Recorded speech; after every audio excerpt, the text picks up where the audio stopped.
Jay Ratliff, Day Trade Fund, Cincinnati, Ohio, and I am here to talk about quickly the Social Security time bomb.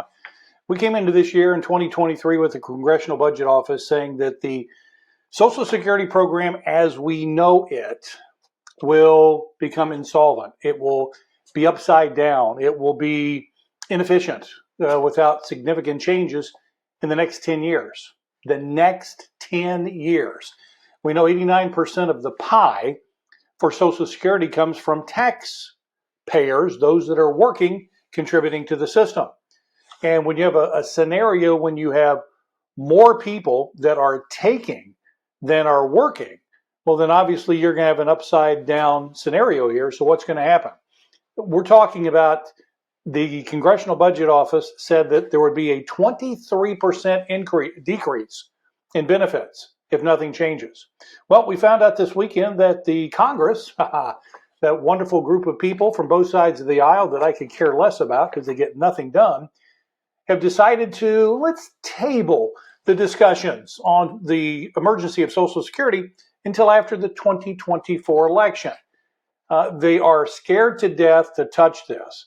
So the bottom line is, what are we going to do in the next 10 years to prepare? Now, you've got a couple of options here. You can hope everything's going to be okay and go about your life as normal, if that's what you choose to do. Or you can say, look, I've been given fair warning here, a decade of warning on what I need to do as far as my retirement. Now, do I think that people should learn how to flip stocks for quick profits to help supplement and drive their retirement? Well, of course.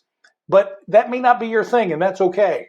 But I am saying I don't care if it's a matter of flipping garage sale items, if you are someone that likes to flip houses, you buy, restore cars, whatever it might happen to be, desperately spend the next 10 years developing this additional revenue stream so that you don't go into retirement planning on a certain amount of money only to be found out you're only going to get 75% of that because we have a government that is fiscally irresponsible. And that comes as no surprise to any of us. The bottom line is we've been given fair notice. This is one of those few coming storms that we have ample notice to prepare. Sadly, very few people seem to be taking this seriously. And as a result, they're going to be totally unprepared because one of the things that disturbed me during the pandemic was that I saw a great number of people, I'm going to say the majority of people, that simply threw up their hands and looked to the government to take care of them. The idea is we will be okay. The government will take care of us.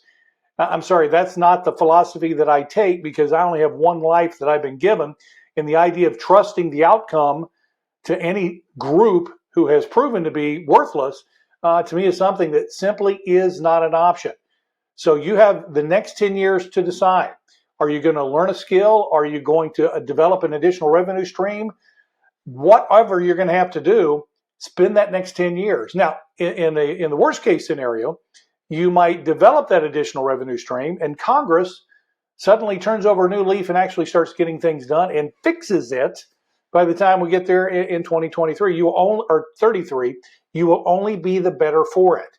But I'm telling you right now, if you ignore this as it approaches, you're going to be completely caught off guard. Your family's going to suffer. Your future is going to suffer. Your retirement's going to suffer. And your quality of life is going to suffer.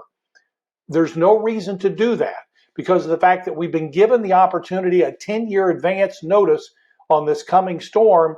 And now it's the time to prepare.